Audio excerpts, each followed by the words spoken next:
Shalom saudara yang dikasihi Tuhan, haleluya, kita bersyukur sudah kembali memasuki minggu yang baru, Senin 26 Agustus 2024. Kembali saya menemani saudara dalam renungan malam sebelum saudara tidur dan beristirahat.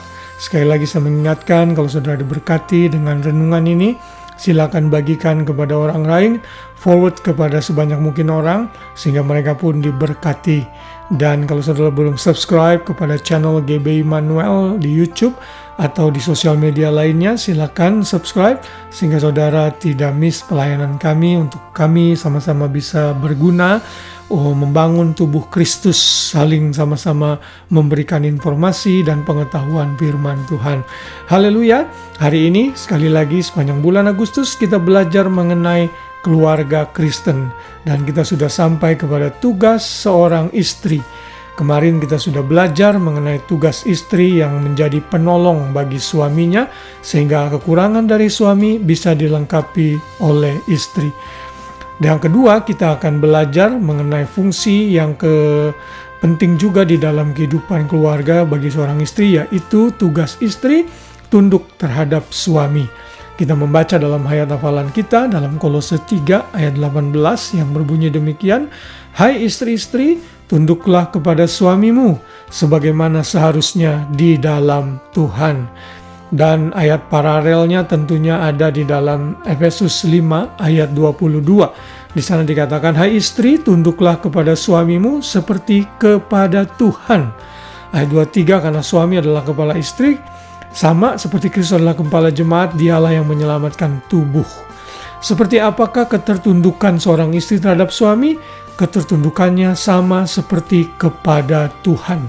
Karena suami adalah wakil Tuhan di dalam keluarganya, karena suami adalah kepala istri atau kepala keluarga.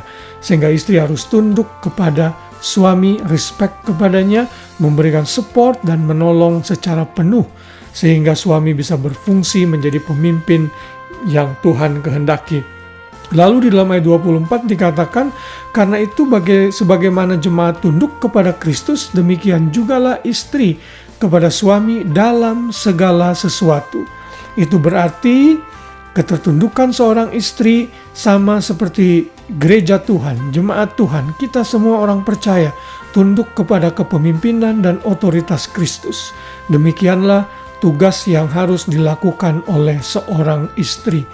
Bila tugas ini dilalaikan, maka problem pasti akan terjadi. Karena kodrat suami menjadi pemimpin, ia akan memberontak bila istrinya berusaha mengambil kepemimpinan di dalam keluarga. Bila suami memberontak, lalu istri juga keras kepala dan tetap mau memimpin, maka kehancuran sudah ada di ambang pintu. Ini yang menjadi problem dalam banyak keluarga-keluarga, baik itu bukan orang percaya ataupun orang percaya. Saat wanita tidak menyadari kodrat dan panggilannya sebagai istri sesuai pola firman Tuhan dan melanggar firman Tuhan, maka keutuhan keluarga menjadi ancamannya. Bukan hanya itu saja, ini akan menjadi pattern atau pola yang akan dituruti oleh anak-anakmu, anak-anak kita. Anak-anak kita akan menjadi suami dan istri suatu hari kelak.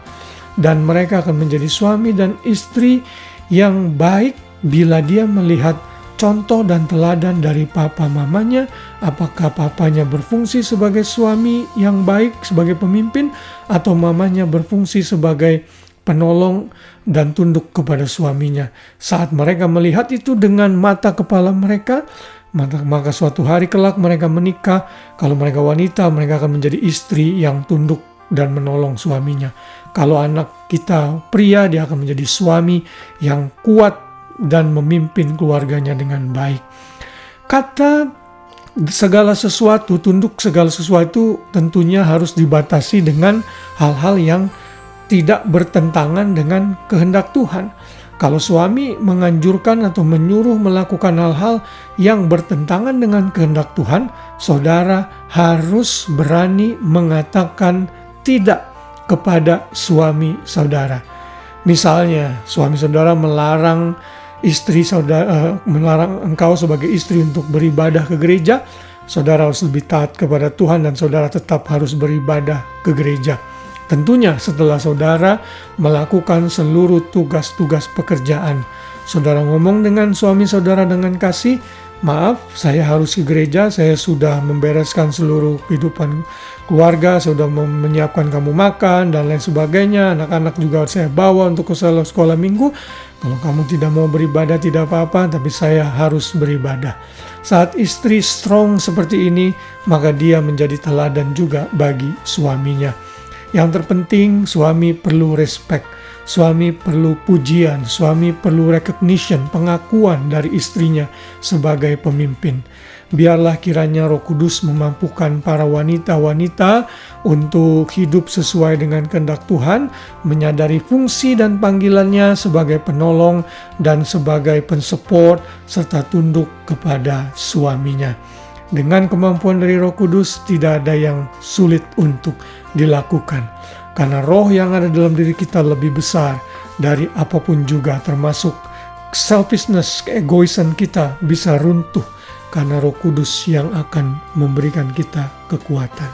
Kiranya firman ini mengingatkan kita semua dan menjadikan kita makin dewasa di dalam Tuhan. Selamat malam, selamat beristirahat. Biar kasih Kristus menaungi kita semua, dan besok pagi kita bangun dengan kekuatan yang baru dari Tuhan. Selamat malam, dan God bless you all. Shalom.